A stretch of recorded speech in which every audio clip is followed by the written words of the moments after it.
लोगों से डिस्कस करूंगा, फिर मैं पढ़ाना शुरू करूँ, ठीक है जी। देखिए अभी जो रिसेंट रिजल्ट आया, इस रिजल्ट में लॉ, जो कंपनी लॉ है, और ऑडिट, ये दो ऐसे सब्जेक्ट्स थे जिसपे मतलब इवन पेपर के बाद भी मुझे था आइडिया कि लोग रुकेंगे इसके अंदर, ठीक है ना।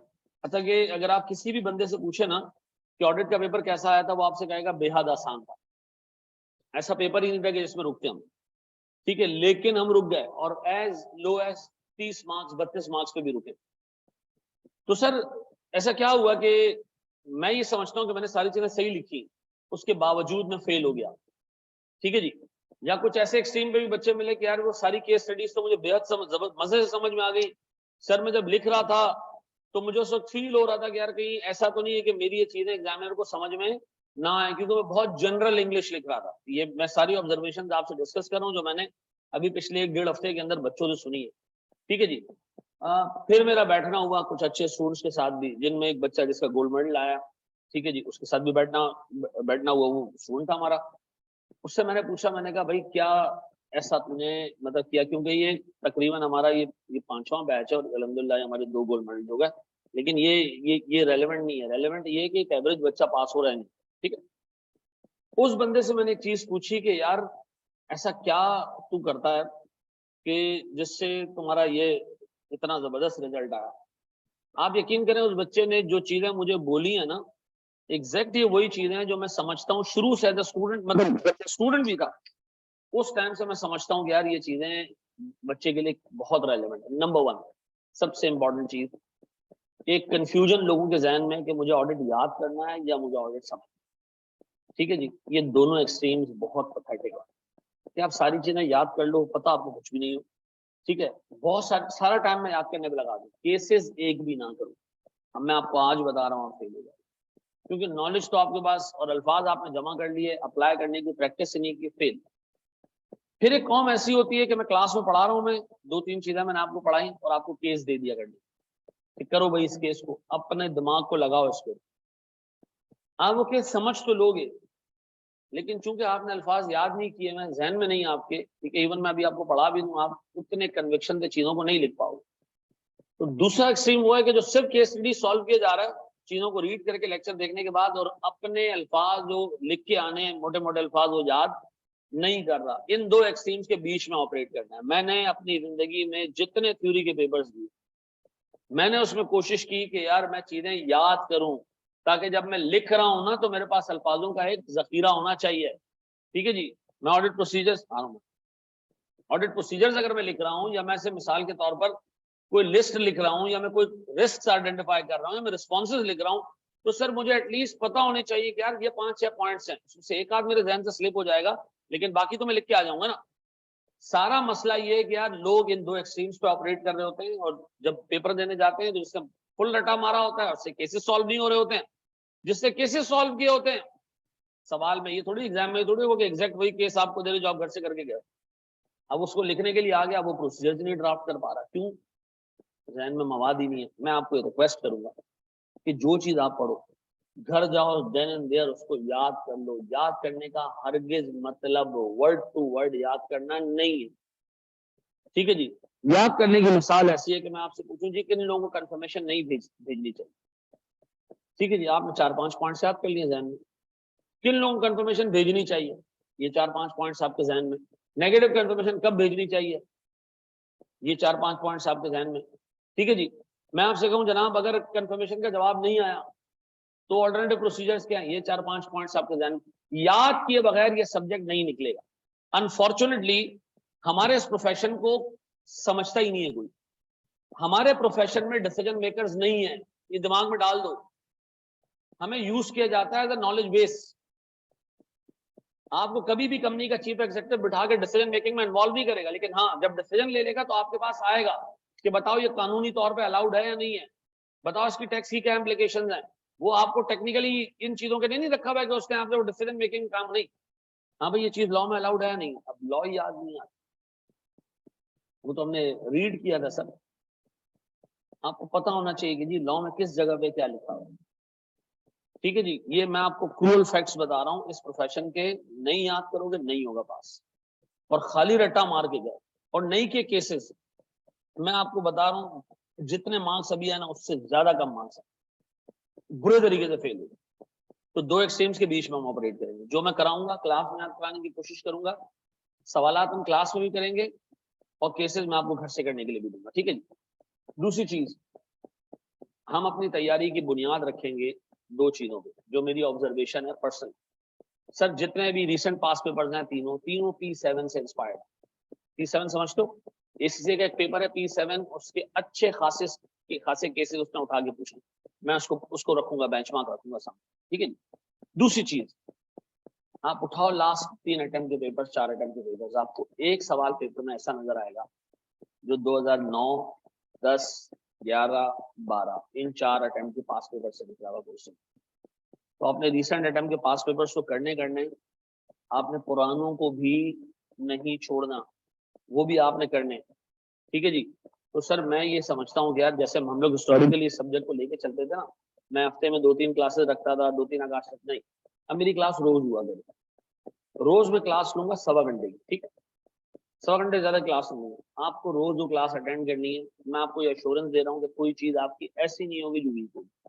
साथ में मैं आपको प्रैक्टिस कराऊंगा, यहाँ पे मैं आपको याद भी कराऊंगा, लेकिन ईमानदारी की बात यह है कि यार अटेंटिवली क्लास लेने का, लाइव नहीं लेते हो, रिकॉर्डेड ले लो, ऑनलाइन ले लो, डजंट मैटर, लेकिन पूरी ईमानदारी से सारे काम करना, हाथों हाथ चीज जाके घर याद कर, ठीक है जी। फिर इसी चीज, जो चीज मेरे बोर्ड पे लिखा होगा वही चीज मेरी किताब में आपको मिलेगी, और ये किताब ICAP की किताब का निचोड़ है।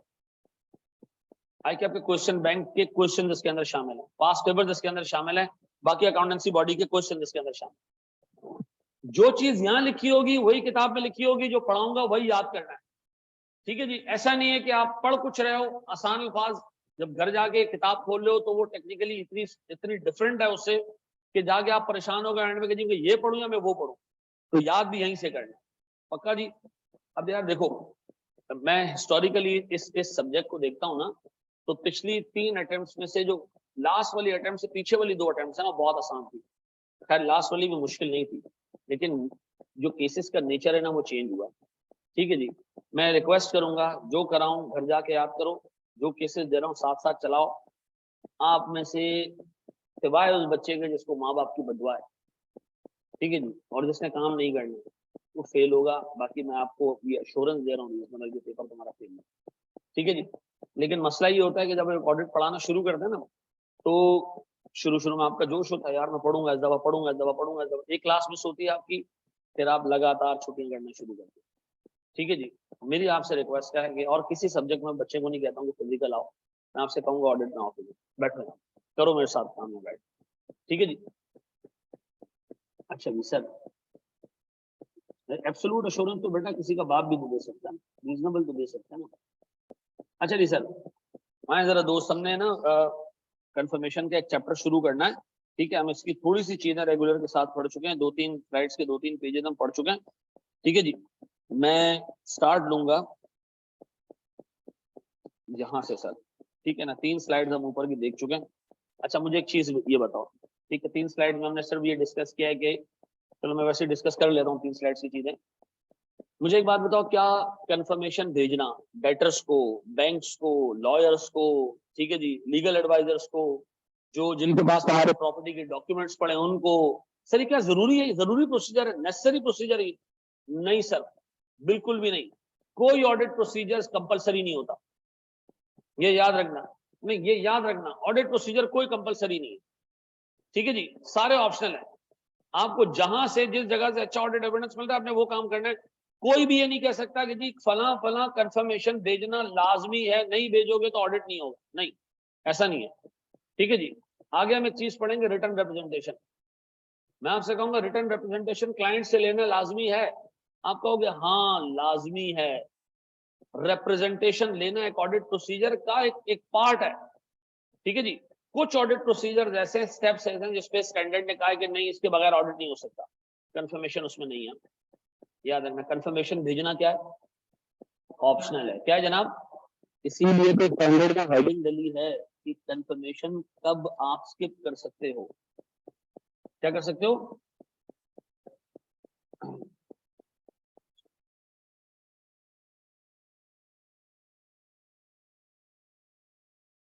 उस पर बात करते हैं, अनदर रुक जाओ जी। देखो हमारे पास हेडिंग क्या डली है, whether to use external confirmation और नॉट। अगर ये कंफर्मेशन लाजमी होता तो फिर स्टैंडर्ड के अंदर ये हेडिंग होती ही नहीं। सर कंफर्मेशन भेजने से फायदा क्या है, अच्छा सोर्स ऑफ ऑडिट एविडेंस है, लेकिन स्टैंडर्ड कहता है कि ऑडिट एविडेंस बेहतरीन होता है अगर वो ओरिजिनल हो, अगर वो डायरेक्ट हो। और सर और सर और सर क्या हो जनाब, सर थर्ड पार्टी से आ रहा है, और सर रिटर्न हो। ये सारी क्वालिटीज हम सबको पता है कि कंफर्मेशन में मौजूद है, मैं उसमें नहीं जाना चाह रहा। सर एक एक्सटर्नल कंफर्मेशन कब आप स्किप कर सकते हो, और सुनो मुझे एक चीज ये बताओ, स्टैंडर्ड कहता है जनाब, ऑल दो external confirmation is a strong audit evidence but it can be avoided in the following cases. अच्छा और सुनो, मैं कंपनी में गया, अच्छे तरीके से सुनना, कंपनी के जो ऑपरेशन है ना वो इस नेचर के कि उसमें फ्रॉड होने का, उसमें एरर होने का खतरा इतना खास नहीं है। ठीक है जी, सीधा सीधा हिसाब है कंपनी का, कंपनी जो है वो रिकॉर्डेड लेक्चर्स बेचती है, बच्चा की फीस देता है, कंपनी उसको लेक्चर्स दे देती है, सीधा सीधा ऑपरेशन, कोई टेक्निकलिटी नहीं। बैंक की तरह नहीं है कि बैंक ने डिपॉजिट भी रखा हुआ है, बैंक उस पर सूद भी दे रहा है, बैंक सूद ले भी रहा है, बैंक के पास डेरिवेटिव प्रोडक्ट भी चल रहे हैं, बैंक गारंटीज भी दे रहा है, बैंक वारंटीज भी दे रहा है, बैंक लेटर ऑफ क्रेडिट भी खोल रहा है। बैंक की तरह के कॉम्प्लेक्स ऑपरेशंस नहीं है, एक इंश्योरेंस कंपनी के जैसे कॉम्प्लेक्स ऑपरेशंस नहीं है। एक कंपनी के ऑपरेशन बहुत सिंपल है, उसमें इनहेरेंट रिस्क ना होने के बराबर है। क्या जनाब, इनहेरेंट रिस्क ना होने के बराबर, ऐसा। फिर सर कंपनी के कंट्रोल्स भी बहुत स्ट्रांग है, कंपनी के कंट्रोल्स भी बहुत स्ट्रांग है। अगर कोई इनहेरेंट रिस्क की वजह से कोई दो नंबरी हो भी रही हो तो भी कंपनी के कंट्रोल जितने स्ट्रांग है कि कंपनी ने एक डिवाइस पे बच्चों को एक्सेस दिया हुआ है, कंपनी जब पैसे आती है जनाब उसको प्रॉपर्ली रिकॉर्ड करती है, बच्चे को एक रिसीट देती है प्री नंबर, यानी कंट्रोल जितने स्ट्रांग है कि रेवेन्यू की कोई दो नंबरी नहीं हो सकती। तो मुझे बताओ, इनहेरेंट रिस्क ना होने के बराबर है, कंट्रोल स्ट्रांग होने की वजह से कंट्रोल रिस्क ना होने के बराबर है। सर इन दोनों को जब मैं मल्टीप्लाई करता हूं ना तो मेरे पास रिजल्ट आता है रिस्क ऑफ मटेरियल मिस्टेक, ऐसा। यानी मैं कहता हूं जनाब there is only a 2% chance कि कंपनी के ऑपरेशन में से कोई फ्रॉड निकले। ठीक है जी, और सर कंपनी के कंट्रोल जितने स्ट्रांग है देयर इज ओनली 1% चांस कि कोई ट्रांजैक्शन स्लिप हो गया जो है ना वो बैलेंस शीट तक और पीएनएल तक चली जाए गलती उसकी। तो मुझे बताओ सर मेरे पास अप्रोक्सीमेटली पॉइंट कितना होता है सर, मल्टीप्लाई करो 2 into 1%, 0.2%, कितना गलती का चांस है, इतना थोड़ा सा। इसका मतलब है जो इस बंदे ने रिसीवेबल रिकॉर्ड किए हैं इम्पॉसिबल है कि इसके अंदर कोई गलती हो। अब बताओ मैं कंफर्मेशन स्किप कर सकता हूँ? हाँ सर, क्योंकि स्टैंडर्ड आपसे कह रहा है कि रिस्क ऑफ मटेरियल में स्टेटमेंट लो है तो आप क्या कर सकते हो, कंफर्मेशन को स्किप कर सकते हो, ऐसा है। अगर रिस्क ऑफ मटेरियल में स्टेटमेंट क्या है, लो है, तो आप क्या कर सकते हो, कंफर्मेशन को स्किप कर सकते हो। मुझे बताओ क्या ये मटेरियल है, मटेरियल बैलेंसेस की बात करें, मटेरियल बैलेंसेस की बात करें, ये किसी की भी बात नहीं करे, सबकी बात करें। ये कह रहे कि कंट्रोल सुपर स्ट्रांग है और इनहेरेंट रिस्क ना होने के बराबर है, इसका मतलब है कंपनी का रिस्क और मटेरियल स्टेटमेंट नहीं है, बहुत कम है। तो आप सर इवन बड़े बैलेंसेस के लिए भी कंफर्मेशन चाहे तो ना भेजो, मर्जी आपकी, ऐसा। पहला पॉइंट क्या ध्यान में रखना है हमें, रिस्क और मटेरियल में स्टेटमेंट लो। और हम सबको पता है कि रिस्क और मटेरियल में स्टेटमेंट किन दो चीजों की प्रोडक्ट है, इनहेरेंट रिस्क और इनहेरेंट रिस्क का मतलब कंपनी के नेचर ऑफ ऑपरेशंस और कंपनी की मैनेजमेंट इस तरह की है कि उसमें मामला खराब हो सकते हैं, दो नंबरी हो सकती है। और सर कंट्रोल रिस्क का मतलब ये कि कंट्रोल्स कंपनी के, अच्छा एक मैं छोटी सी बात पूछता हूँ सर, इनहेरेंट रिस्क ना होने के बराबर है, इनहेरेंट रिस्क को कंट्रोल करने के लिए कि गलती आगे ना जाए मैनेजमेंट कंट्रोल लगाती है, वो कंट्रोल्स भी बहुत स्ट्रांग है, इसका मतलब है सर आगे रिस्क पास होने का चांस, तो सर ऑडिटर का जो डिटेक्शन रिस्क की पॉसिबिलिटी है वो अगर बढ़ भी जाए, detection risk allowed, detection risk increase भी कर दें, कहने कोई मसला नहीं है, हम ना करें काम तो भी कोई मसले वाली बात नहीं है। तो सर मैं यहाँ कंफर्मेशन को क्या कर सकता हूँ, अच्छा क्या कंफर्मेशन को स्किप करने का मतलब है डेटर्स के ऊपर काम ही ना करना? नहीं सर, डेटर पे काम करेंगे हम, कंफर्मेशन नहीं भेजेंगे, ठीक है जी। और हमारे पास बहुत सारे प्रोसीजर्स हैं, ऑल्टरनेटिव प्रोसीजर्स जो हमने आगे जाके देखे। डन। क्या ये लाजमी है कि अगर मटेरियल रिस्क और मटेरियल में स्टेटमेंट लो है तो आप कंफर्मेशन ना भेजें? नहीं सर, मर्जी है, स्टैंडर्ड कहता है भेजो, बेहतरीन है। इन केसेस के अंदर आमतौर पे आप क्या कर सकते हो, स्किप कर सकते हो, ठीक है। अच्छा जी, अब आगे जाते हैं जनाब। जी जनाब, अब देखो ये कंडीशंस एंड के साथ नहीं, हाँ ये क्या और है, अच्छा, अब सर कंपनी का रिस्क है, ठीक है, कंपनी का इनहेरेंट रिस्क भी रीजनेबल है, कंट्रोल रिस्क भी रीजनेबल है, लेकिन जो बैलेंसेज है ना वो इममटीरियल है, बहुत छोटे बैलेंसेज है। इममटीरियल का मतलब कलेक्टिवली भी और इंडिविजुअली भी। मैं सोच रहा हूँ कि यार 10 डेटर्स है ना, 2 ऐसे हैं जो बहुत छोटे हैं, मिला के भी छोटे हैं, इंडिविजुअली भी छोटे हैं और मिला के भी छोटे हैं, यार मैं इनको नहीं भेजना चाह रहा करके, ठीक है जी। एक से 50 रुपए रिसीवेबल है, एक से 250 रुपए रिसीवेबल है, ठीक है जी, और 5 लाख रुपए की बैलेंस शीट की फुटेंगे या 5 लाख रुपए के डेटर्स हैं, तो बहुत छोटी सी अमाउंट मैं नहीं भेज रहा। अब मुझे बताओ, पहला जो केस आपने पढ़ा वो और ये दोनों कंडीशंस पूरी होनी चाहिए? नहीं सर, ये और के साथ है, ठीक है जी। बड़े बड़े बैलेंसेज हैं, रिस्क नहीं है, ना भेजो। बहुत छोटे छोटे बैलेंसेज हैं, फिर आप इररिस्पेक्टिव ऑफ रिस्क आप इनको क्या कर सकते हैं, स्किप कर सकते हैं, ऐसा जी। नहीं, मटेरियलिटी की परसेंटेज ये कहता है जनाब, आपको जब ये डाउट हो कि इंडिविजुअली या कलेक्टिवली ये मटेरियल बन रहे हैं, तो फिर तो आप कंफर्मेशन भेजो, क्योंकि अब अगर आपने कंफर्मेशन को स्किप की तो एक अच्छी क्वालिटी का ऑडिट एविडेंस आप मिस कर रहे हो, ठीक है जी। रिकमेंड नहीं करता स्टैंडर्ड। सर ऐसे है ना कि रिस्क इज रिस्क, जो कंपनी के काम से आ रहा है और जो कंपनी की वजह से आ रहा है वो कंट्रोल रिस्क नहीं। आसान कर देते हैं, जो कंपनी के ऑपरेशन और मैनेजमेंट की जो जनरल इंटेग्रिटी वगैरह है उससे जो रिस्क कंपनी में आ रहा है वो इनहेरेंट रिस्क है, ठीक है जी। और कंपनी सर उसको कंट्रोल करने के लिए, उसको रिड्यूस करने के लिए, उसके इम्पैक्ट को रिड्यूस करने के लिए अपने ऑपरेशन के कंट्रोल्स लगाती है, सेग्रीगेशन ऑफ ड्यूटीज है सर, और 50 चीजें जो कंट्रोल्स लगाती है, किस चीज को कवर करने के लिए लगाती है कि सर आपका जो इनहेरेंट रिस्क है वो आगे फाइनेंशियल स्टेटमेंट तक ना जाए, उसका इम्पैक्ट ना, फ्रॉड ना हो, जो कंट्रोल लग जाए। कंट्रोल अगर वीक हो गया तो फिर एक और कुत्ता आएगा, वो कौन है, वो ऑडिटर है, वो चेक करेगा, ठीक है जी। तो कंट्रोल रिस्क का मतलब ये है कि जनाब कंट्रोल्स भी आपके वीक हो, ऐसा। तो सर इनहेरेंट रिस्क अगर ज्यादा भी है ना और कंट्रोल्स आपके बहुत स्ट्रांग है, तो रिस्क ऑफ स्टेटमेंट क्या हो जाएगी, कम हो जाएगी। चलो खैर आगे बढ़ते हैं दोस्त। तीसरी चीज sir, sufficient appropriate audit evidence already obtain हो चुका है। देखो मैंने क्या लिखा है जनाब, हैज बीन, विल भी नहीं, क्या चीज, हैज बीन। इसकी मिसाल देता हूँ। मुझे एक बात बताओ सर, मेरा ईयर एंड 31 दिसंबर, ठीक है जी। मैं सर को 15 जनवरी को कंफर्मेशन भेजना शुरू करता हूँ लोगों को, 15 जनवरी को, 15-20 दिन बाद, ठीक है जी। क्यों? ये सीधी सी बात है, जिन लोगों को कंफर्मेशन भेजनी है उनको तो अपने अकाउंट सीधे करने दो, थोड़ा टाइम दे दो उनको, हम अपने अकाउंट सीधे कर लेते हैं, हमें पता चल जाए डेटर्स हैं कितने। तो सर सारे काम करने कराने के बाद 15 तारीख को हम जो है कंफर्मेशन भेजेंगे। एक बंदे से 31 दिसंबर को 100 रुपए रिसीवेबल है, उस बंदे ने 4 जनवरी को पैसा पे कर दिया, 4 जनवरी को पैसा पे कर दिया सर, उसने क्लियर कर दिया अपने सारे जो जितने वाउचर थे सारे क्लियर कर दिए, जितने इनवॉइसेस सारी क्लियर कर दी। अब मैं सर 15 जनवरी को खड़ा हूं, अब मैं क्या इसको कंफर्मेशन भेजूं कि तुमने 31 दिसंबर को मुझे 100 रुपए देने थे? तो मिल चुके हैं यार पैसे, इससे ज्यादा और क्या क्लियर एविडेंस होगा। तो जब ऑलरेडी ऑडिट एविडेंस हासिल हो चुका है तो फिर आपको काम करने की जरूरत इसके ऊपर नहीं। आपने सर क्लियरेंस देखी, ऑल्टरनेटिव प्रोसीजर क्या, क्लियरेंस देख लो, सब्सिक्वेंट क्लियरेंस देख लो कि पैसे मिले या नहीं मिले। सर जब मैंने सब्सिक्वेंट क्लियरेंस देखी तो मुझे नजर आया यार बहुत सारे डेटर्स के तो पैसे ऑलरेडी आ चुके हैं, तो फिर आप उनको ना भेजो जिनके पैसे आ गए, उनको भेजो जिनके 31 दिसंबर को भी पैसे आउटस्टैंडिंग थे और वो आज भी आउटस्टैंडिंग है। तो क्या करो, उनको कंफर्मेशन भेजो, जिनके पैसे आ चुके हैं उनको कंफर्मेशन भेजने की जरूरत नहीं है। चलिए आगे हम आएंगे कि अगर पार्शियल रिसीव हुआ और ज्यादा रिसीव हो जाए, आगे हमने प्रोसीजर ठीक, लेकिन हमने भी सिर्फ बेसिक बेसिक बातें करनी है। चौथी चीज सर, जब मैनेजमेंट आपको क्या कहे कि आपने कंफर्मेशन नहीं भेजनी है तो फिर आपने नहीं भेजनी है, ऐसा। आपने फिर मैनेजमेंट से रीजन तो पूछना है कि क्यों नहीं भिजवा रहे हो, लेकिन आपने मैनेजमेंट की किसी बात को निगेट, अब मैं इस पे करवा रहा हूँ केस स्टडी इन 4 पॉइंट्स के ऊपर। पहला पॉइंट क्या था सर, रिस्क और मटेरियल में स्टेटमेंट कम हो, और सर हमारे पास जो है वो बैलेंसेस छोटे हैं, और सर मेरे पास ऑल्टरनेटिव ऑडिट प्रोसीजर से ऑलरेडी भेजने से पहले एविडेंस आ चुका, और सर मैनेजमेंट आपको मना कर।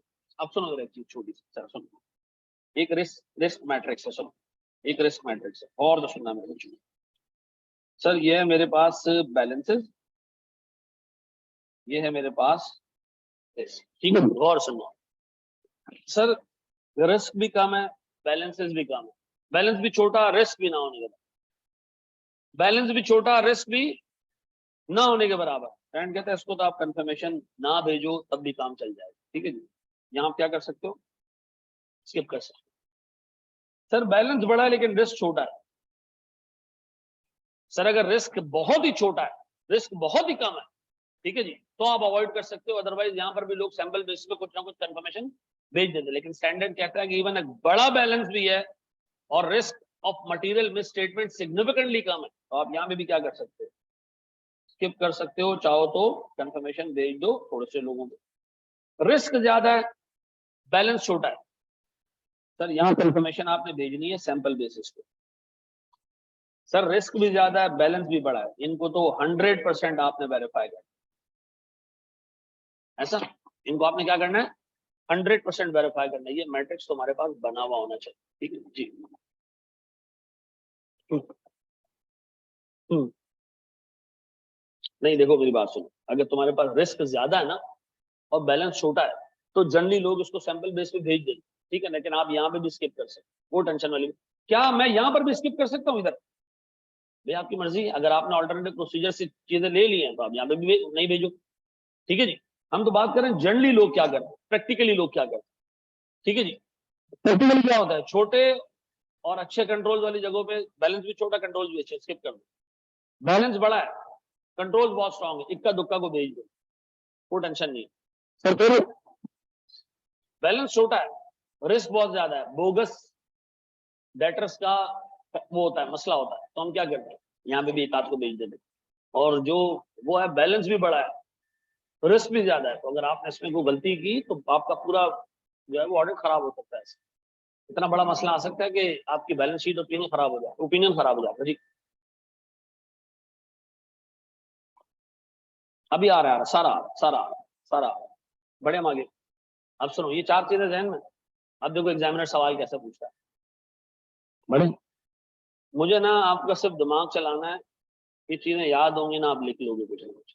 हाँ जी, एग्जामिनर आपसे पूछता है 5 लेटर्स हैं, इनमें से बताएं किसको कंफर्मेशन स्किप किया जा सकता है, ठीक है। तो आपने क्या लिखना है, द ऑडिटर में स्किप सेंडिंग कंफर्मेशन टू फला फला ड्यू टू या बिकॉज ऑफ, आपने रीजन आगे लिख देना है जो वहां पे लिखा हो। तो अंग्रेजी का मसला नहीं होता, आपको चीजें पता हो तो आप लिख लोगे ना। अब अगर आपको तो चीजें पता है सर, जरा सा गौर कीजिएगा।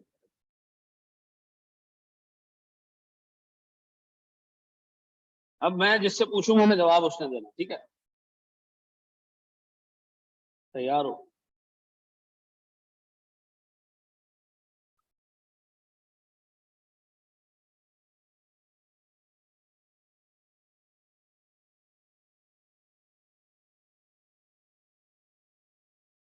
ये सारी मिल जाएगी बेटा आपको माइंड मैप। तो सुनो जरा दोस्त, ये एक लंबा चौड़ा क्वेश्चन है, हम साथ साथ सॉल्व कर दें, सुनिएगा प्लीज, मैं रीड कर रहा हूँ उसको। Listed chartered accountants are the auditors of Alpha Limited and its 2 subsidiaries, Sigma Limited and Beta Limited. Sir 3 companies हैं जिनके हम ऑडिटर हैं, कौन कौन सी सर? अल्फा, सिग्मा और बीटा। क्या एक ऑडिटर पेरेंट और सब्सिडी दोनों का ऑडिटर हो सकता है? अब प्रेफरेबली होना चाहिए, ठीक है जी, प्रेफरेबली है क्या, क्या हो, जो पेरेंट का ऑडिटर है वही। क्यों? क्योंकि पेरेंट के अकाउंट्स के साथ साथ उसको कंसोलिडेटेड अकाउंट्स पे साइन करना पड़ता है, तो अच्छी बात है कि उसने सब्सिडी का भी खुद ही ऑडिट किया हो, ठीक है जी। फिर sir, the auditor is evaluating to send confirmations to debtors of all 3 companies, तीनों कंपनीज के डेटर्स को कंफर्मेशन भेजने को हम इवैल्यूएट कर रहे हैं। You are requested to evaluate the remarks made by the manager audit on the following cases of individual debtors in 3 companies. Sir हमारे ना जो ऑडिट मैनेजर है उसने तीनों कंपनीज के कुछ डेटर्स निकाले और उसके आगे लिखे रिमार्क्स के इनको कंफर्मेशन भेजें या ना भेजें। आपने इन रिमार्क्स को क्या करना है, इवैल्यूएट करना है कि बात सही कह रहा है या नहीं कह रहा, ठीक है जी। अल्फा कंपनी जो पेरेंट कंपनी है उसमें एक रिसीवेबल आ रहा है ए लिमिटेड से, कितना? 5,000 का। Since the balance is extremely low so we can avoid sending debtors confirmation. Sir बिल्कुल सही बोल रहा है, बिल्कुल सही बोल रहा है, बिल्कुल सही बोल रहा है। इस पे जवाब क्या होना चाहिए मेरा? इस पे जवाब क्या होना चाहिए? The statement is absolutely correct, ठीक है जी, इसको बैलेंस नहीं, इसको नहीं भेजना चाहिए, यही अंग्रेजी का अल्फाज उठा के आप वहां लिख दो, पता होगा तो लिख पाओगे ना। अब बताओ sir, B limited, B limited से 2.6 मिलियन का रिसीवेबल है, गौर से सुनो। ये कह रहे जनाब the debtor is in dispute with the company and management is of the view that the confirmation letter, if the confirmation letter is sent, it might affect the negotiation process which is already underway. Management कह रही है इसको नहीं भेजो, इससे हमारा फड्डा चल रहा है, हम मांग रहे हैं 100, ये कह रहा है 80, तो हमारा फड्डा चल रहा है अभी नेगोशिएशन में। अभी तूने अगर उसको कंफर्मेशन भेजी ना 100 रुपए की और उसको कहा कि इसको साइन करके दे, तो वो कहेगा अच्छा तू मुझसे साइन करवाना चाहता है 100 रुपए के ऊपर और कल मुझे फिर कोर्ट में घसीटेगा, नहीं कर रहा साइन। और सर जो हमारा प्रोसेस है, प्रोसीजर चल रहा है नेगोशिएशन का, वो भी सारा खराब हो जाएगा। तो आपको ऐसी हरकत नहीं कीजिएगा। मैनेजमेंट मना कर रही है, मैं मना हो जाऊं? सर हो जाए सर, इसका मतलब है आप यहाँ भी क्या कर सकते हैं, आप अवॉइड करें और ऑल्टरनेटिव प्रोसीजर्स पे जाएं। ठीक है जी। तीसरा केस ये नया डेटर है सर, ब्रांड नेम, नया डेटर में वैसे रिस्क होता है। And created 2 days before the year and, और हाईलाइट हो गया, आखिर में सामान लेने आ गया करीब और नया debtor. The management is not allowing the auditor to send confirmation and does not want to discuss the reason for the same thing. इस पे मैं भेजूं कंफर्मेशन और लानती हूं। सुनो, मैनेजमेंट कह रही है नहीं भेजो कंफर्मेशन, आप नहीं भेजेंगे कंफर्मेशन, आप नहीं भेजेंगे, लेकिन सर आप इसकी इम्प्लीकेशंस देखेंगे बाकी ऑडिट के ऊपर। कि मैनेजमेंट जब ये मना कर रही है तो मैनेजमेंट के और कितने मसाइल हो सकते हैं। ठीक है, जब हमने आगे जाके देखना है कि जब मैनेजमेंट की एक इररीजनेबल जस्टिफिकेशन हो तो हमारे फिर इम्पैक्ट्स ऑडिट के ऊपर क्या आते हैं, ऑडिट पे भी क्या इम्पैक्ट आते हैं और रिपोर्ट पे क्या इम्पैक्ट आते हैं, दोनों हमने देखे। लेकिन मैं मना हो जाऊंगा, हाँ सर मना हो जाए। मैं तुम्हें एक छोटी सी एग्जांपल देता हूं। एक कंपनी का एक वेयर हाउस था, कंपनी ने मना किया कि यहाँ स्टॉक काउंट पे नहीं जाना, हम स्टॉक काउंट नहीं करा रही वाला, और ऑडिटर वहां पहुंच जाए, दीवार फलांग के अंदर घुस जाए। बिल्कुल लॉजिकल बात है। इसी तरह कंफर्मेशन मैनेजमेंट मना कर रही है कि इसको नहीं भेजो और आप उसको भेज दो। इसकी मिसाल यही है कि मना कर रही है आपको मैनेजमेंट और आप वहां घुस रहे हो, नहीं सर नहीं भेजें आप। लेकिन फिर क्या करें, आप इसका इंपैक्ट 2 चीजों पे देखें, बाकी ऑडिट के ऊपर आप उसको बाकी ऑडिट को कैसे लेके चलेंगे और रिपोर्ट पे क्या, ये सारी आगे चीजें डिस्कस होने वाली है। तो इसका मतलब है मैनेजमेंट अगर मना करेगी तो सर सीधी सी बात है, फिर हम नहीं भेजेंगे कंफर्मेशन, चाहे रीजनेबल जस्टिफिकेशन हो चाहे रीजनेबल जस्टिफिकेशन ना हो। तो बाकी ऑडिट पे और रिपोर्ट पे उसका इम्पैक्ट देखूंगा, लेकिन जो मना करेगी मैनेजमेंट उसके बाद में काम नहीं करूंगा। ऐसा सर क्या पता फ्रॉड संभालने के लिए ईयर एंड हो भी सकता है, ये भी होगा भी यही। ठीक है जी। अब ऑडिट रिस्क बढ़ जाएगा, प्रोसीजर्स चेंज हो जाएंगे, आपके एक स्कोप लिमिटेशन क्रिएट हो जाएगी। आप ये चेक करोगे कि वो मटेरियल है या नहीं, उसकी रिपोर्ट पे क्या इम्प्लीकेशंस है, ये सारी चीजें हम आगे डिस्कस करने वाले हैं। मैं सिर्फ एक जवाब चाह रहा हूँ, क्या स्किप कर सकते हैं या नहीं? हाँ स्किप करना चाहिए, मैनेजमेंट मना कर रहा है नहीं भेजें। इसका मतलब ए को भी नहीं भेजो, क्यों, रीजन क्या? बैलेंस लो है। बी और सी को क्यों नहीं भेज रहे हो? मैनेजमेंट ने मना किया है, चाहे रीजन जस्टिफाइड है चाहे रीजन जस्टिफाइड। ऐसा आ गया। सिग्मा लिमिटेड ये हमारी सब्सिडरी है, ठीक है जी। A very low risk company with extremely limited nature of operations. क्या इंडिकेट कर रहा है? इनहेरेंट रिस्क ना होने के बराबर है। The company has developed maximum controls over the people. कहानी खत्म। नीचे avoid sending confirmation as other procedures can be employed to evaluate the correctness of amount. हम कहेंगे जी अदर ऑडिट एविडेंस यूज करना, आपको मसला नहीं है, आप चाहें तो कंफर्मेशन को स्किप कर दे। ऐसा है सर, अगर management said not allowed to send, management discuss the reason, ये आगे आ रहा है, हमने डिस्कस करना है रीजन, लेकिन हम कंफर्मेशन भेजेंगे नहीं कि मैनेजमेंट। आवाज खराब हो रही है,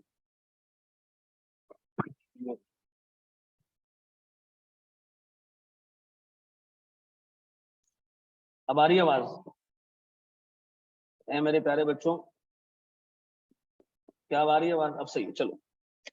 अच्छा जी, फिर हमारे पास आता है कौन जी? Beta limited.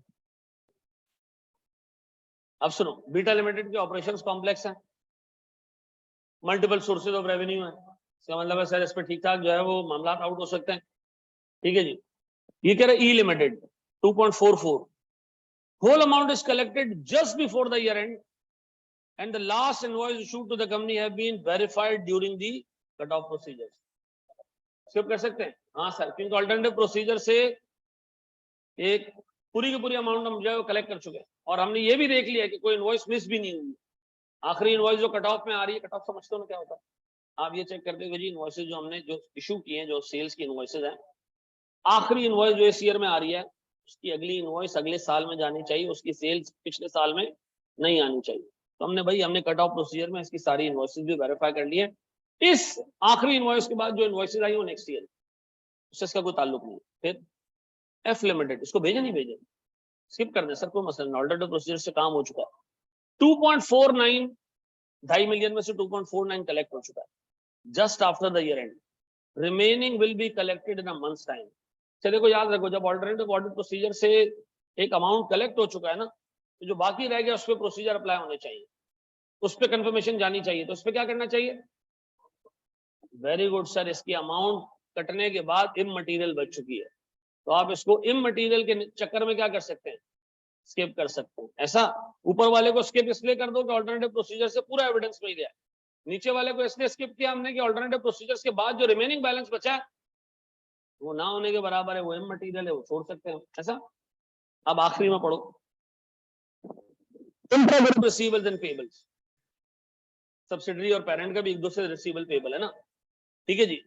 Audit manager wishes to send confirmations to each company in the group in order to complete the documentation. याद रखना, इसका इस स्टैंडर्ड का नाम है एक्सटर्नल कंफर्मेशन। एक ग्रुप के अंदर कंफर्मेशन भेजना दुनिया की सबसे फजूल हरकत होगी। आपको क्या लगता है कि एक कंपनी अगर कह रही है 5 लाख रुपए रिसीवेबल है, दूसरी कंपनी कहेगी 5 लाख पेबल नहीं है? ग्रुप कंपनीज हैं, कभी भी कंफर्मेशन रिलेटेड पार्टीज को भेजना फजूल तरीन हरकत होगी। एक चीज के लिए रिलेटेड पार्टी को कंफर्मेशन भेजी जाती है बस, वो रिलेटेड पार्टी की ट्रांजैक्शंस को की कंप्लीटनेस के लिए, वो भी एक अच्छा ऑडिट प्रोसीजर नहीं है, ठीक है जी। किस चीज के लिए?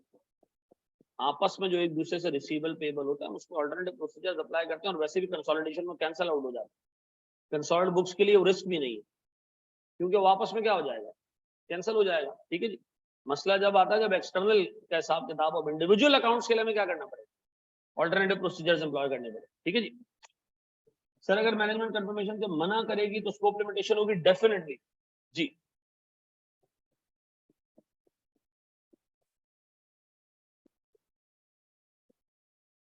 नहीं, आपको जब वो कहना कि स्किप किया जा सकता है, अवॉइड किया जा सकता है, तो इसका मतलब आपने भेजना हर हाल में।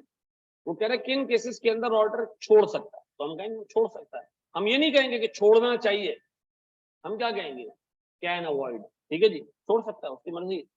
तो क्या ऑडिटर खामोश हो जाएगा मैनेजमेंट मना करे तो? भाई ऑर्डर के पास रिपोर्ट है ना देने के लिए।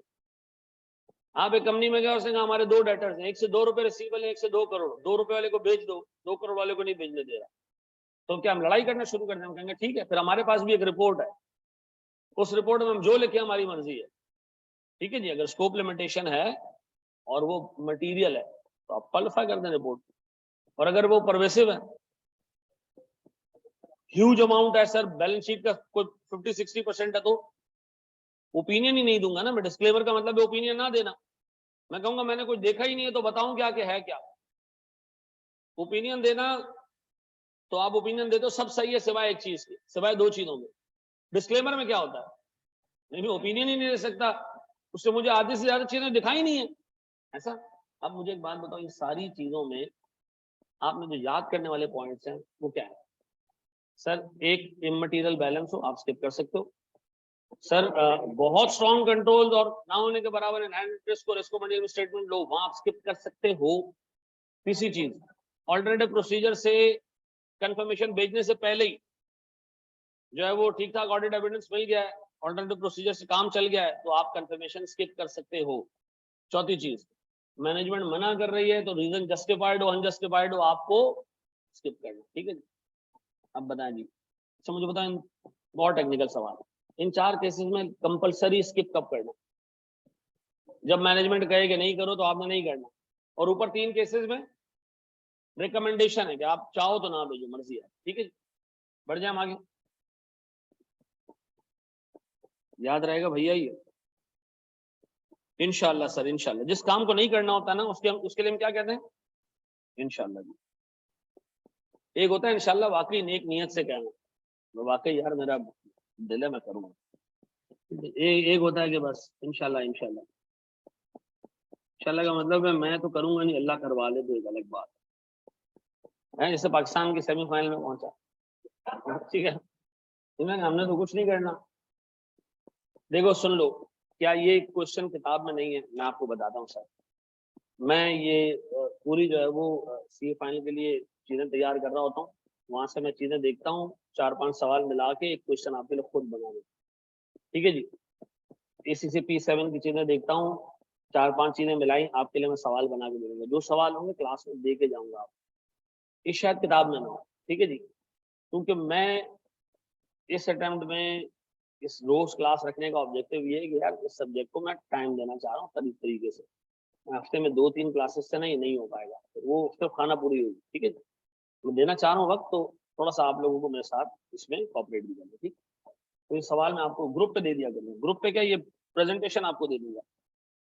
अच्छा जी, अब सुनो जरा दोस्त, अच्छे तरीके से अब सुनना।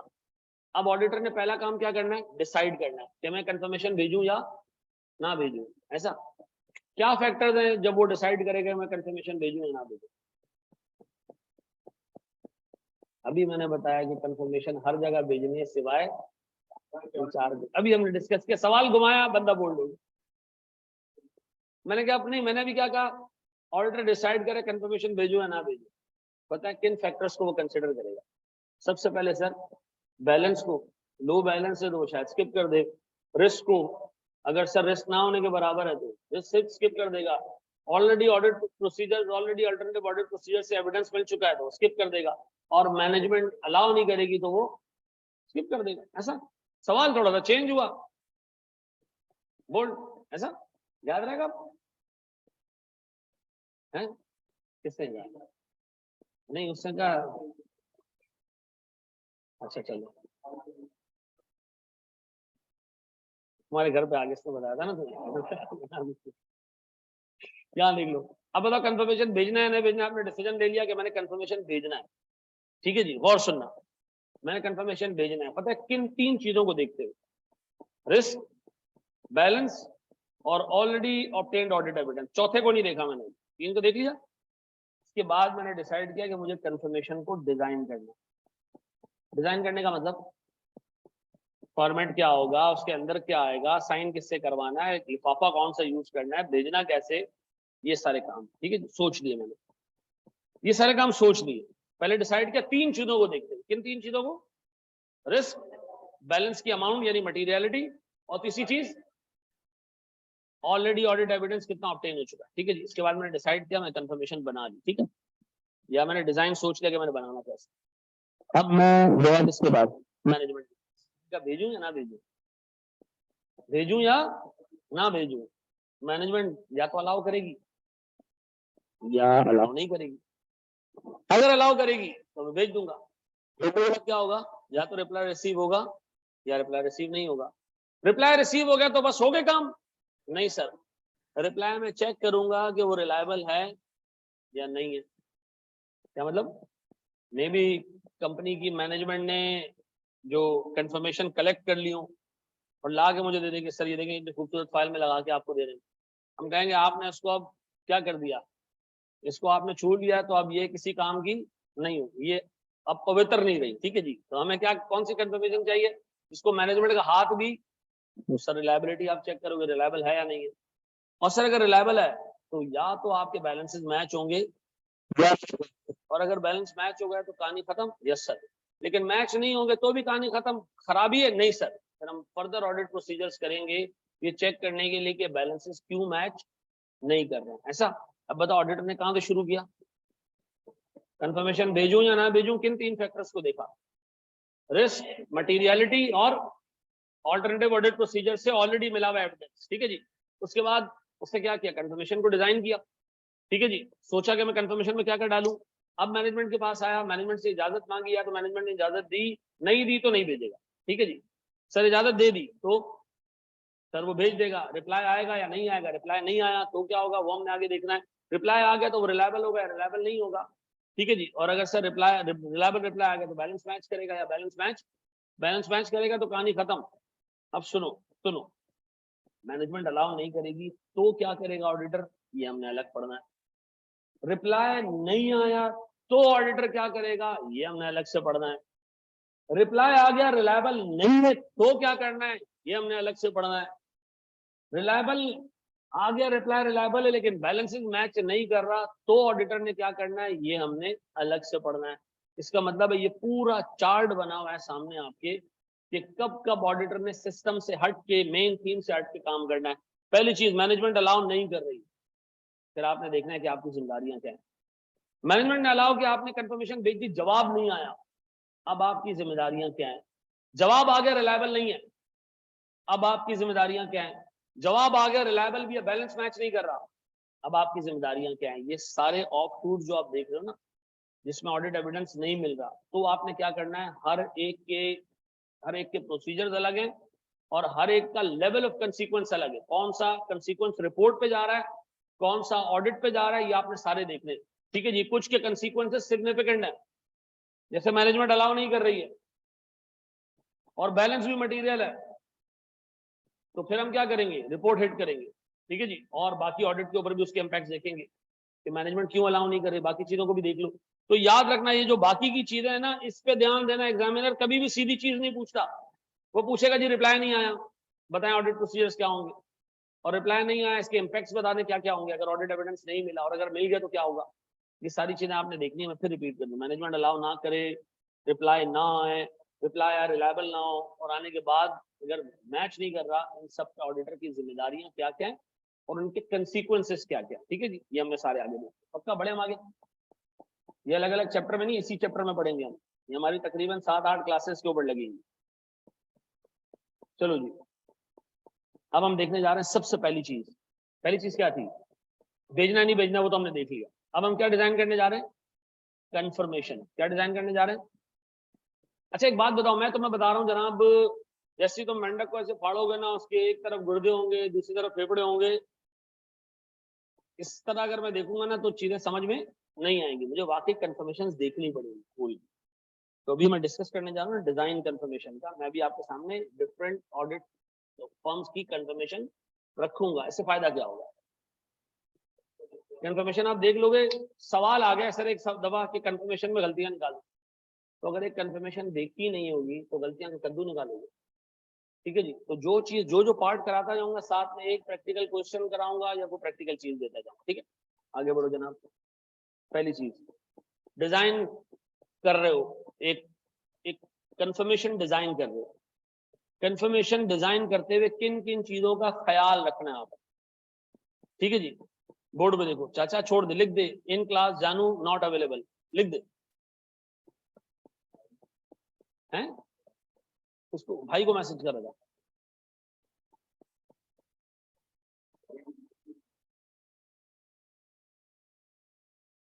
यहाँ तेरे सर का तू सुन नहीं रहा, वहां भाई के सर को जवाब दे रहा। ठीक है, चलो जी। अच्छा सुनो सुनो सुनो, इस वक्त मैं बैठा हूँ अपनी टीम के साथ, मेरी टीम में तुम सब, हम सोच रहे हैं कि कंफर्मेशन भेजना है डेटर्स को। कंफर्मेशन हमने डेटर्स को भेजना है। अब हम जहन लड़ा रहे हैं कि हम कंफर्मेशन भेजते हुए क्या क्या ख्याल रखें, कंफर्मेशन में डाले क्या।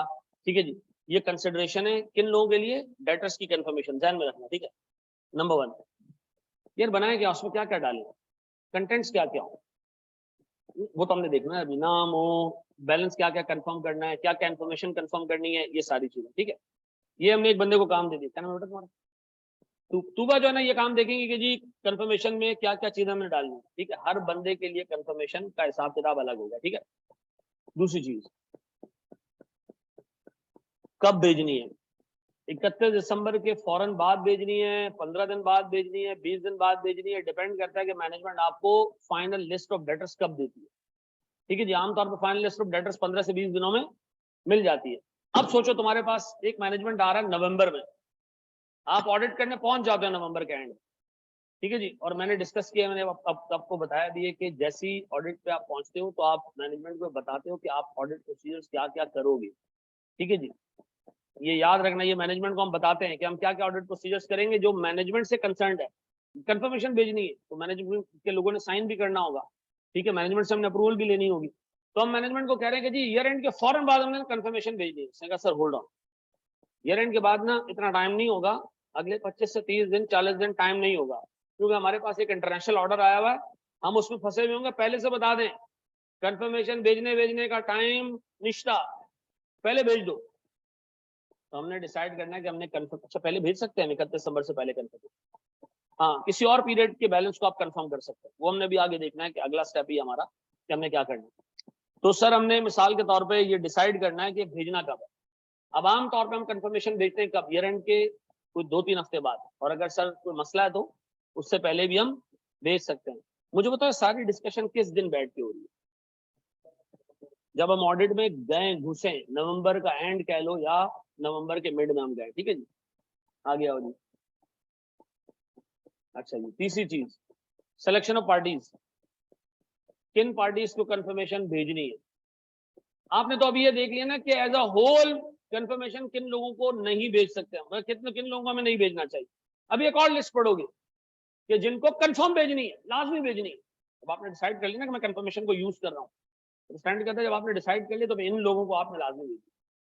अब एक और लिस्ट हम पढ़ेंगे किसकी, तो वो पार्टी सेलेक्ट करेगा हमारा ये वाला भाई, क्या नाम है इसका, बेग भाई, ठीक है जी। सुबह ने क्या डिसाइड करना है, कंटेंट्स क्या रखने हैं, डिजाइन कैसा होना चाहिए, इससे क्या डिजाइन डिसाइड करना है, पार्टीज कौन कौन सी सेलेक्ट करनी है, ठीक है जी। मैं टीम लीडर हूं, तो मैं डिसाइड करूंगा मैनेजमेंट से बात करने के बाद के कंफर्मेशन भेजनी कब है, पैचेस में भेजनी है, एक साथ भेजनी है, ठीक है जी। ये तीसरी चीज गौर सुनना दोस्त, डिसाइडिंग व्हाट टू कंफर्म, ये क्या है सर, ये एग्जैक्ट वो चीज है जो आप, अच्छा मुझे एक बात बताओ, पहले और चौथे पॉइंट में फर्क क्या है? ऊपर आपने ओवरऑल प्रोसीजर डिफाइन करना है कि जी कंफर्मेशन हम ये करेंगे कि कंफर्मेशन में हम किसको एड्रेस करेंगे, वो बंदा कौन है जिसको हमने एड्रेस करना है, ठीक है। कंफर्मेशन में हम ये लिखेंगे कि जी फला फला पॉइंट्स कंफर्म कर दो, पॉइंट नंबर 4 में जो लिखे हैं। फिर हम कंफर्मेशन में ये भी लिखेंगे कि जी आपने रिप्लाई कैसे करना है। फिर हम अपना एड्रेस भी डालेंगे उसके अंदर। ऊपर वाला जो है ना वो ब्रॉडर कैटेगरी है, नीचे वाले में सिर्फ वो इन्फॉर्मेशन है जो आपने क्या करना है। अच्छा अब मुझे एक चीज ये बताओ, एक कंपनी वारंटी भी देती है, बल्क परचेज डिस्काउंट्स भी देती है, तो जब उसके डेटर को कंफर्मेशन जाएगी तो सिर्फ क्लोजिंग बैलेंस नहीं जाएगा, साथ में हम और 10 चीजें भी कंफर्म करेंगे। तो ये कौन डिसाइड करेगा, कि ये हम डिसाइड करेंगे, हमारी टीम डिसाइड करेगी, ठीक ठीक है जी। नेचर ऑफ ऑपरेशन देख के उसके बाद sir deciding the type of confirmation, confirmation positive भेजनी है, नेगेटिव भेजनी है, विद बैलेंसेस भेजनी है, ब्लैंक भेजनी है, ये हमने आगे जाके भी देखना है। और सर हमारे पास छठा और आखिरी पॉइंट, सर रिप्लाई जब आ जाएगा ना, ये रिप्लाई नहीं आएगा तो अब हमने क्या करना है। मैंने आपको कहा था ना जो ऑफ शूट्स है, नहीं आया रिप्लाई तो क्या करना है, रिप्लाई आया रिलायबल नहीं है तो क्या करना है, रिप्लाई आया रिलायबल भी है बैलेंस मैच नहीं करना तो क्या करना है, ये हमने छठे में देखा। ये आज ही हमने बैठ के डिसाइड करना है कि हमने करने क्या है, ठीक है। चलो पहली चीज क्या है जी, अब मैं एक एक को खोलूंगा, ठीक है जी, एक एक पे अब मैं दो स्लाइड्स मैंने बनाई, ठीक है जी। पहले तो आपने डिजाइन और कंटेंट्स देखने हैं। नंबर 2, भेजना कब है, किन को भेजना है, क्या कंफर्म करना है, और सर किस टाइप की कंफर्मेशन आपने भेजनी है, और सर जब रिप्लाई आ जाएगा या रिप्लाई नहीं आया भेजने के बाद के जो प्रोसीजर्स हैं वो क्या होंगे, ठीक है जी। अब मुझे बताओ, मैं सबसे पहला पिक कर रहा हूँ कौन सा, डिजाइन कंटेंट्स, ऐसा। जल्दी से मुझे हमारा वो तला बताएगा किन को हम कंफर्मेशन चाहें तो स्किप कर दो।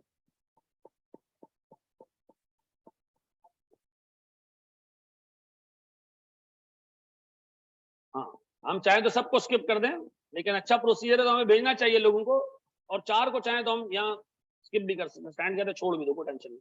वो कौन से 4 है, ठीक है जी, और ठीक है। अच्छा बैलेंस में रिस्क कम हो, कंपनी में रिस्क कम हो, किसमें, हमारी कंपनी में या जो डेटर है हमारा उसमें, जिस कंपनी का मैं ऑडिट करने जा रहा हूँ, क्लियरली लिखना कि ऑडिट क्लाइंट का रिस्क कम हो, ठीक है जी। और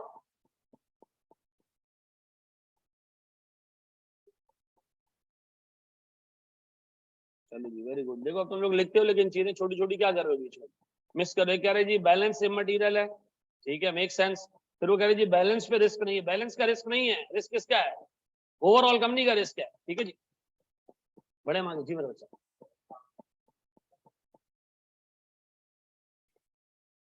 अब देखो सुनो, मैंने जो चीजें उठाई है ना, ये जो किताब में लिखी हुई है तो सादा इंग्लिश में लिखी हुई है, इसको सही कर लो, ये हैज बीन है, स्टैंडर्ड के अल्फाज हैं, ठीक है जी।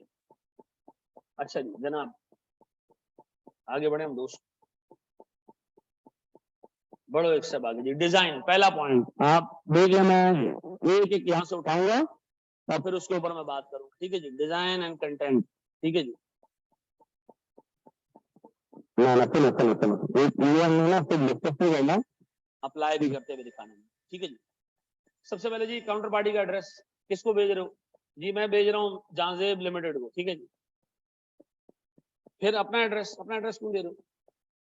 वो वापसी मेरे फुफा को तो नहीं भेजेगा ना लेटर, या मैनेजमेंट का एड्रेस डाल दें? नहीं सर, डायरेक्ट आनी चाहिए हमारे पास, तो हम अपना एड्रेस डालेंगे। फिर मुझे एक बात बताओ, मैं कंफर्मेशन भेज रहा हूँ, किसको भेजूं? डेटर्स कंफर्मेशन भेज रहा हूँ से मिसाल के तौर पर नदीम लिमिटेड को, नदीम लिमिटेड के किस बंदे को एड्रेस करूं? उसके फाइनेंस के मैनेजर को एड्रेस कर दें सर, उसके एचआर के उसको हेड कर वो करूं सर एड्रेस? नहीं सर, उसके मार्केटिंग हेड को? नहीं सर, किसको? आमतौर पर उसके फाइनेंस हेड को, फाइनेंस मैनेजर को, रिसीवेबल्स मैनेजर को, इस तरह पेबल्स जो मैनेजर है उसको हम एड्रेस कर देंगे, ठीक है जी। फिर जो इन्फॉर्मेशन आपने कंफर्म करवानी है वो डाल दें, और फिर ये ऑथराइज सिग्नेचर किसका है? याद रखना, हम मेरी मेरी उर्दू जुबान कंफर्मेशन किसकी तरफ से जाती है? मैनेजमेंट की तरफ से। याद रखना, कंफर्मेशन ऑडिटर ड्राफ्ट मतलब प्रोसीजर इस तरह का है कि हम कंफर्मेशन का कंटेंट लिख के ना मैनेजमेंट को दे देते हैं, और मैनेजमेंट को कहते हैं कि अपने लेटर हेड पे ये डेटर्स का वो छापो, डेटर्स कंफर्मेशन, और हमारा एड्रेस डालो, ये सारी चीजें डालो।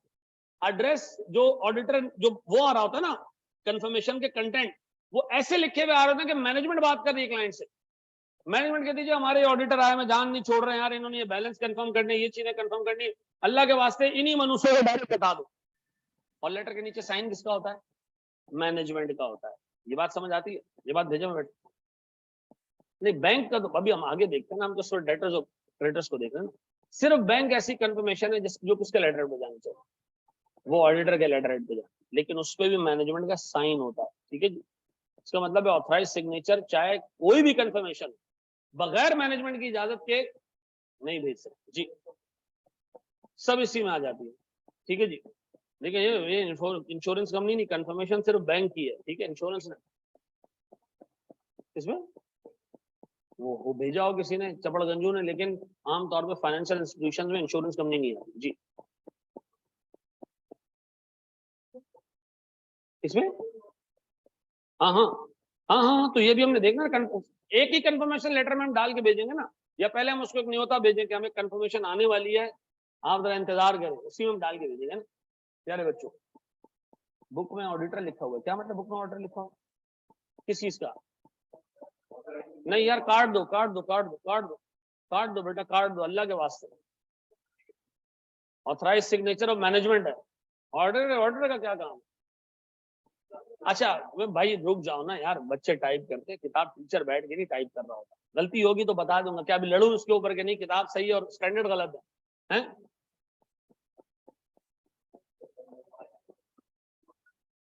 यार गलत चीज तुम्हारी फैमिली इतने सालों से पाल रही है ना, हमने बोला कुछ? चलो जी। अच्छा मुझे तो किस कंफर्मेशन में दो लोगों के साइन होंगे? बैंक में ऑर्डर का भी साइन होगा और मैनेजमेंट का भी होगा, ऐसा? अब आओ जरा प्यारे बच्चों, सुनो, इसको मैं नंबर 1 दे दूं, काउंटर पार्टी का एड्रेस। फिर दो एड्रेस आ गए सर। तीसरा नॉलेजेबल बंदा आ गया, और ये सामने वाली पार्टी का मेन बंदा या हमारी क्लाइंट का मेन बंदा, ठीक है जी। इंफॉर्मेशन आ गई, और सर एक छठी चीज, फॉलो अप मैकेनिज्म, ये क्या होता है? इनवेलप उसके अंदर मौजूद है, रिप्लाई कैसे करना है, मतलब ये हम उसको बता देंगे जी। हम लिखते हैं जी हमारे ऑडिटर आए में, वो बैलेंस कंफर्म करना चाह रहे हैं, ये चीजें कंफर्म कर दें, और एक इनवेलप अटैच है इसके साथ, अपना रिप्लाई उस इनवेलप में डाल के पोस्ट कर दें, आपसे कोई चार्जेस नहीं लिए जाएंगे, कोई पैसे देने की जरूरत नहीं है। पाकिस्तान में तो ये लिखा जाता है उसको, ठीक है, क्योंकि वो भंगी रिप्लाई नहीं करते हैं। अब आए जरा दोस्त, सुनो जरा दोस्त, बोर्ड पे देखो। अब मैं आपको एक छोटा सा सिनेरियो दे रहा हूँ, उससे गुजार।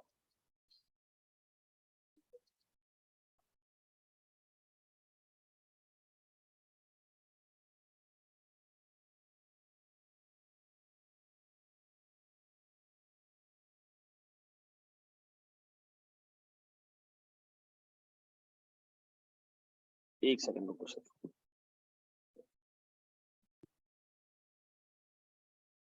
अच्छा यार, ये जो किताब में करेक्शन होती जा रही है ना, ये किताब में करेक्शन करने के बाद ना, जो भी करेक्शन रोज किया है मुझे जरा उसका स्क्रीनशॉट भेज दिया करो, ताकि मैं इसकी करेक्शन करवाता जाऊं। हैं?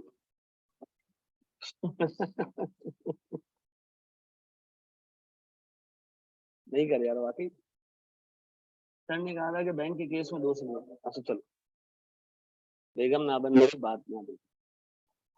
नहीं यार, चलो जी। अच्छा चलो चलो चलो वापस आओ, यहाँ देखिए। चलो दोस्तों, सर मुझे एक बात बताएं, कंफर्मेशन है, ये एक फर्म ने अपना डाटा जो है वो उठा के दिया मैनेजमेंट को कि आप अपने लेटर हेड पे डाटा को भेज दो। यहाँ लिखा है जी, मिस्टर क्रिस्टोफर स्मिथ, अमलगमेटेड, पता नहीं कौन सा नाम है, वीनो स्ट्रीट फिलाडेल्फिया। ये किसका एड्रेस है?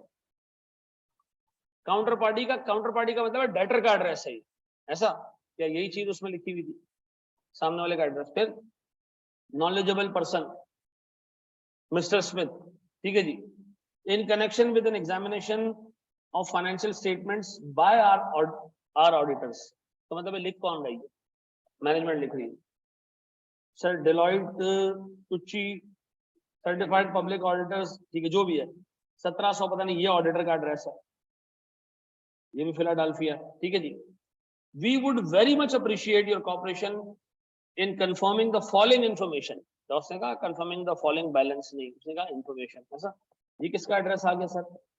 ऑडिटर का एड्रेस आ गया, ये पहली चीज आ गई सर, ये नॉलेजेबल पर्सन आ गया, ये एड्रेस आ गया, और ये आ गई सर इन्फॉर्मेशन, ऐसा। किस तारीख की? 31 दिसंबर 2002 की, ठीक है जी, हमारी चौथी चीज है। अब please compare the above information to your record. मुझे बताओ, ये एक ऐसी कंफर्मेशन है जिसमें हम बैलेंस ऑलरेडी डाल के भेज रहे हैं, है ना, बैलेंस डाल के भेज रहे हैं, सीधा हम डाल के भेज रहे हैं, कह रहे कंफर्म कर दो कि यही है या नहीं है। हमने कहा अपने रिकॉर्ड से कंपेयर करें, कंप्लीट द स्टेटमेंट बिलो, ठीक है जी, and send this letter directly to our auditor Deloitte and टुची।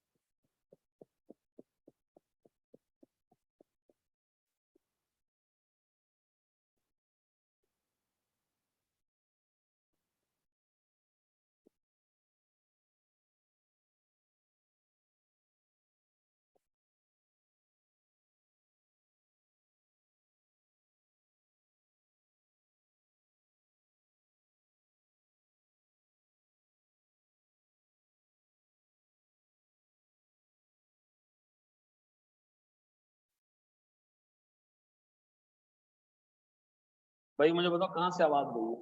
आवाज किस जगह से गई है? हैं? मुंह से आवाज गई है मुझे पता है, लेकिन डिलॉयट ये वाले यहाँ से। अच्छा, एड्रेस के बाद फिर हमने इन्फॉर्मेशन दे दी कि सर क्या क्या कंफर्म करवाना है, ठीक है जी, जिसमें सिर्फ क्लोजिंग बैलेंस नहीं और भी बहुत सारी इन्फॉर्मेशन, ठीक है जी।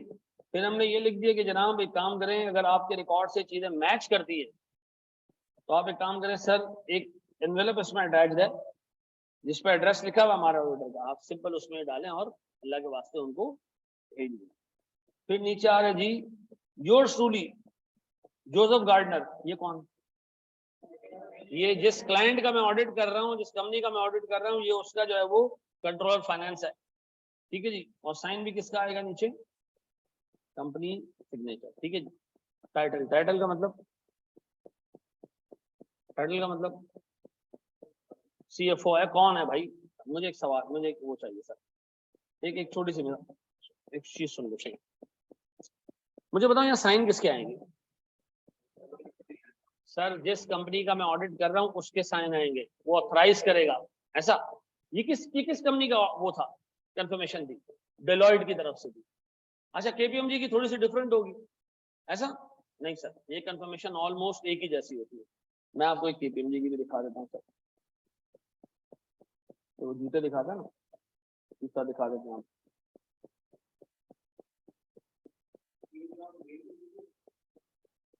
दो मिनट रुक जाओ, सामान से आगे नहीं भागो। ये उसका जवाब है, तुम्हारे सवाल का जवाब इसका, बिल्कुल सही कह रहे हो। सुनो, ये है केपीएमजी पाकिस्तान कराची का, ठीक है जी। देखें ऊपर कंपनी कौन सी है भाई, अल्लाह के वास्ते, ये लॉटे केमिकल्स है, ये लोटे नहीं है, ठीक है जी। ये लॉटे केमिकल्स है, लॉटे केमिकल्स पाकिस्तान, उनका एड्रेस आ गया, ठीक है जी। आ गया उनका एड्रेस जी सर, ये उनका एड्रेस है सर। फिर सर ये जिसको एड्रेस किया हमने वो आ गया सर, रिया बारकर जिलेट जो भी है सर। कंफर्मेशन की डेट 27 दिसंबर, ठीक है जी। ये कह रहा है भैया सर ये सारी चीजें आ गई। अच्छा सर 27 दिसंबर को कैसे भेजिए, 31 दिसंबर का बैलेंस कंफर्म करना है, पहले कैसे भेजेगा, 27 दिसंबर को कैसे भेजेगा? ये याद रखना, ये लेटर की प्रिंटिंग डेट है, ठीक है जी। कंफर्मेशन पे ये लेटर की प्रिंटिंग डेट है, वो इन्फॉर्मेशन डाल सकता है कि 31 दिसंबर का बैलेंस आप भेज दें। ओपन, ओपन समझ लो, ओपन लेटर समझ लो, जो भी बैलेंस है लिख के दे दो, जो भी बैलेंस है। पिछले वाले में क्या था, ये बैलेंस लिखा हुआ है कंफर्म कर दो। दो किस्म की कंफर्म टाइप ऑफ कंफर्मेशन आ रहा है ना आगे, तो सर एक कंफर्मेशन ऐसी होती है जिसमें हम क्या करते हैं, कोई डाटा नहीं डालते, लिख के भेज देते भाई तो कंफर्म कर दो। दूसरा बैलेंस डाल के हम भेजते हैं, जिसको आप कंफर्म कर दो। जब बैलेंस डाल के भेजोगे तो फिर तुम्हें 31 दिसंबर तक का क्या करना पड़ेगा, वेट करना पड़ेगा। और अगर सर ऐसे भेजोगे तो कंफर्मेशन फिर 5-6 दिन, 10 दिन, 15 दिन पहले की होंगी, ठीक है जी।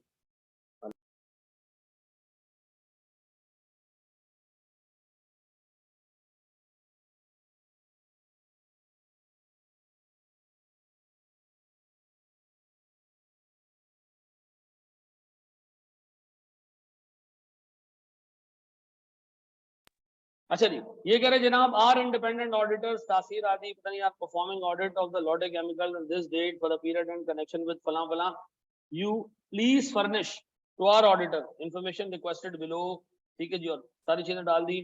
फिर kindly send the response directly to the auditors at the below mention address. अब चूंकि सर आजकल का दौर चल रहा है, तो आजकल के दौर में क्या डाल दिया उसने कि आप एक काम कर सकते हैं कि ईमेल के थ्रू भी ये चीज भेज सकते हैं सर। ईमेल के थ्रू इसलिए ताकि यार काम एक्सपेडाइट हो जाए, कि कौन जाके एनवेलप प्रूफ लगा के चिपकाएगा वहां पे भेजेगा, तो हमने कहा ईमेल पे भेज दो। अगर आप ऑल्टरनेटिवली, मेन तरीका तो ये कि आप उसको फिजिकली भेजो, अल्टरनेटिव ये है अमीन मलिक साहब को एड्रेस कर सकते हैं, ये उसका हुसैन आमिद मिलवानी ये मैनेजर है, ठीक है जी। उसके नीचे मोनिश कुमार जो है वो ये जॉब इंचार्ज होगा। अब सर ये 3 लोग हैं, 3 एड्रेस दे दी, किसी एक पे भेज दो, ठीक है जी। ये तीनों केपीएमजी के लोग हैं, किसी एक बंदे को आप क्या कर सकते हैं, कंफर्मेशन भेज सकते हैं, ठीक है जी। पक्का जी। अब बताएं क्या क्या कंफर्मेशन के अंदर मोटे मोटे पॉइंट्स क्या हैं सर। 2 एड्रेसेज आने, मैनेजमेंट का एड्रेस नहीं सर, काउंटर पार्टी का एड्रेस, यानी डेटर का एड्रेस और ऑर्डर का एड्रेस। और नंबर 3 इंफॉर्मेशन जो कंफर्म करना है और नॉलेजेबल पार्टी को आपने एड्रेस करना है। और सर फॉलो अप मैकेनिज्म आपने रखना है कि जी कैसे जवाब देना है सामने वाली पार्टी ने, याद आ रहा है सर। और सिग्नेचर हैं, ऑथराइज सिग्नेचर, याद रहेगा ये। अब मुझे एक बात बताओ, एक पेपर में एग्जामिनर ने एक सवाल दिया कि बताएं इस कंफर्मेशन में क्या क्या चीजें डेफिशिएंट है, ठीक है जी। उस डेफिशिएंसी में ये था कि यहाँ लिखा हुआ नहीं था कि डायरेक्ट ऑर्डर को देना, ये लाइन याद रखना कि डायरेक्टली आपने किसको देना, ऑर्डर को कंफर्मेशन देना। सर मैनेजमेंट का एड्रेस लिखा हुआ था, ऑडिटर का नहीं लिखा हुआ था, ठीक है जी। डेट कंफर्मेशन पे नहीं डली हुई थी कि किस डेट के बैलेंसेस कंफर्म कराने, ठीक है जी। ये चीजें दिमाग में रखना, ठीक है जी। जब कंफर्मेशन सामने आएगी तो गलतियां निकाल लेना उसमें, ठीक है जी। अभी मैं आपको 2 पास पेपर के एक सवाल है वो कराऊंगा, एक अपना बनाना, ठीक है जी। क्या ये कंफर्मेशन बुक में है, नहीं। अब हर क्लास के एंड पे आपको ये सारी चीजें ग्रुप पे मिल जाया करेंगी। देखो ये प्रैक्टिकल चीज है, मैंने किताब में नहीं डाली, ये किताब में डालने के लिए मुझे इजाजत लेनी पड़ती केपीएमजी, ठीक है जी। ये मैंने नहीं डाली, ये मेरे पास तो एक्सेस है, लेकिन ये जनरल पब्लिक इन्फॉर्मेशन नहीं है ना। अच्छा जी, अब मुझे एक बात बताओ, एक और चीज हम देखते हैं सर, प्लीज मेरे बच्चों बोर्ड पे देखो, एक छोटी सी कंफर्मेशन हम और देखते हैं सर। अच्छा ये तो रिलेटेड पार्टी के ट्रांजेक्शन की कंफर्मेशन, ये टैक्स कंफर्मेशन है। टैक्स कंफर्मेशन का मतलब ना हो भाई, कंपनी का लीगल एडवाइजर, कंपनी का ऑडिटर केपीएमजी है, कंपनी का टैक्स एडवाइजर कौन है, पीडब्ल्यूसी, फर्गसंस। क्या ऑडिटर किन 3 चीजों का एक्सपर्ट होता है, ना चमाट खाओगे, टैक्स नहीं होता, अकाउंटिंग, ऑडिट और एथिक्स। इन 3 चीजों में ऑडिटर ये नहीं कह सकता कि रुको मैं कोई एक्सपर्ट ओपिनियन लेने जा रहा हूँ, ये नहीं होगा, ठीक है। वो कहेगा तुम ही एक्सपर्ट हो भाई, तुम कहां से ओपिनियन लेने जा रहे हो, ठीक है जी। टैक्स के अंदर ऑडिटर एक्सपर्ट नहीं है, याद रखना। टैक्स में ऑडिटर एक्सपर्ट, तो टैक्स की कैलकुलेशन के लिए, वेरीफाई करने के लिए वो क्या कर सकता है, अपना एक्सपर्ट अपॉइंट भी कर सकता है और क्लाइंट के एक्सपर्ट को कंफर्मेशन से एड्रेस भी कर सकता है। इस क्लाइंट का अपना एक्सपर्ट कौन है, फर्गसन। फर्गसन अपना एक्सपर्ट है। केपीएमजी चाहे तो अपने टैक्स डिपार्टमेंट से भी जाके इसकी कंफर्मेशन को क्या, इसके टैक्स रिटर्न को क्या कर सकता है, वेरीफाई करवा सकता है कि सही कैलकुलेशन हुई हुई या नहीं हुई हुई। अदरवाइज आप फर्गसन पर रिलाई कर सकते हो, क्योंकि ये जो एक्सटर्नल, आगे आपने एक स्टैंडर्ड पढ़ना है किसका, एक्सपर्ट का। याद रखना भाई, अगर क्लाइंट का अपॉइंटेड एक्सपर्ट बहुत जबरदस्त इंसान है, ठीक है जी, उसकी कैपेबिलिटी कॉम्पिटेंस बहुत जबरदस्त है, इंडिपेंडेंस उसकी है, तो आप फिर अपने एक्सपर्ट को इन्वॉल्व नहीं करते हो, बल्कि क्लाइंट के एक्सपर्ट पे आप रिलाई कर लेते हो। तो मुझे बताओ सर, ये आगे ऐसे मुझे डिटेल्स आ रही है। सर अगर मैं एक स्टेप और आगे जाऊं और मैं आपसे कहूं कि यार ये कंफर्मेशन किसकी, भाई ये तो केपीएमजी का एड्रेस आ रहा है, खुद बताओ नीचे क्या होगा सर, ये कौन सी कंफर्मेशन है, ये बैंक कंफर्मेशन है सर। आप देखें एड्रेस किसको किया है, फेडरल बैंक को, कि जी लोटे केमिकल्स के आपने बैलेंसेस कंफर्म करने, सारे लोटे पे जा रहे थे, ये किस पे जा रहे हैं, केपीएमजी पे जा रहे हैं, ऐसा। अब सर नीचे साइन किसके आने चाहिए, ये देख लीजिए, केपीएमजी के अलग साइन आ रहे हैं ऊपर, और disclosure authorise for and behalf of Lotte chemicals, ठीक है जी। पक्का जी, देख लोगे हिसाब किताब, तो जो भी है भाई नहीं नहीं, क्या सही है, चलें सर आगे बढ़े हम दोस्त। बेटा मेरी 6:45 तक क्लास है, उसके बाद आप नमाज पढ़ो, जन्नत में जाओ, दोजख में जाओ, आपकी मर्जी है, ठीक है जी, यहाँ रुक जाओ।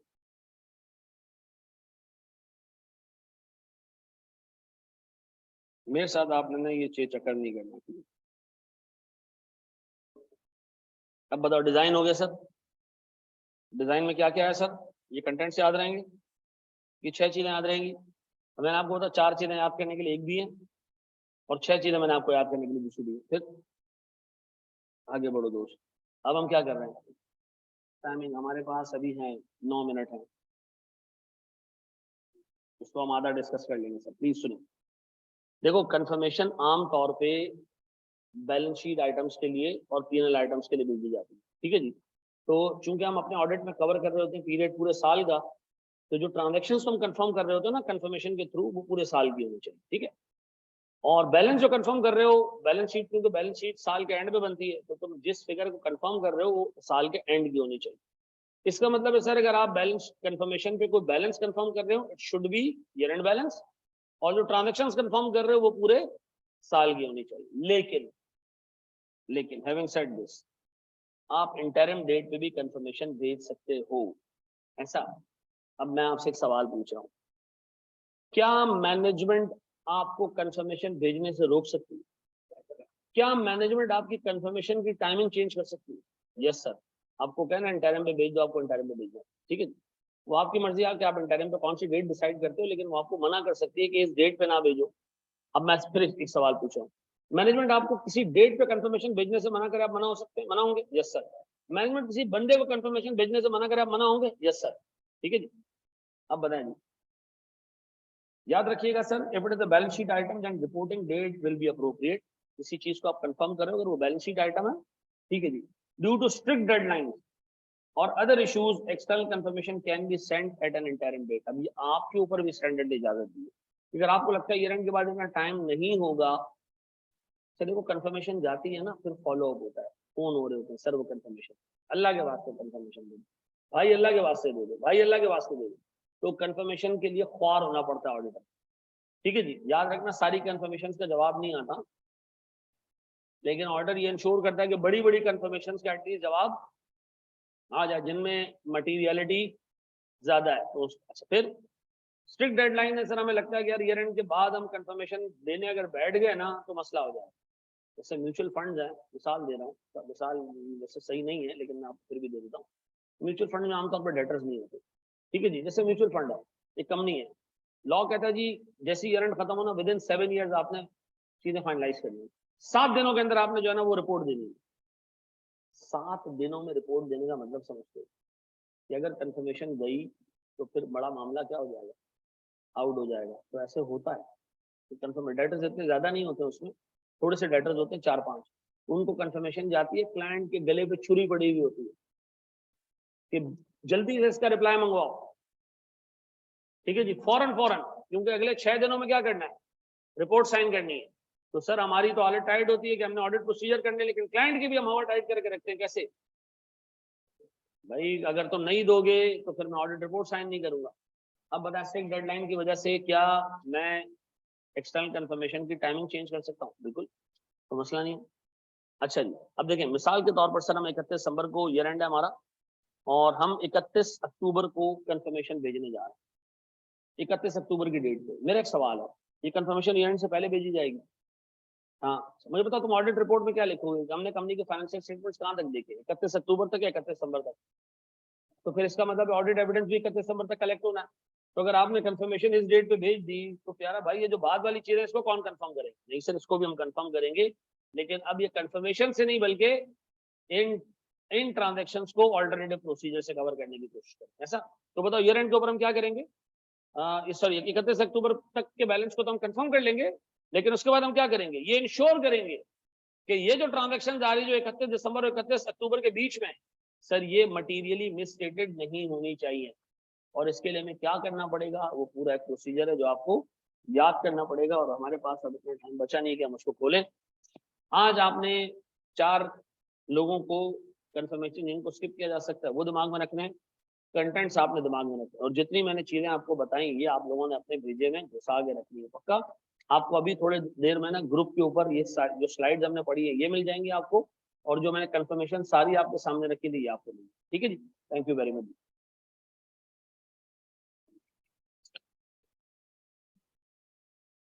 मिल जाएंगे, सब मिल जाएगा।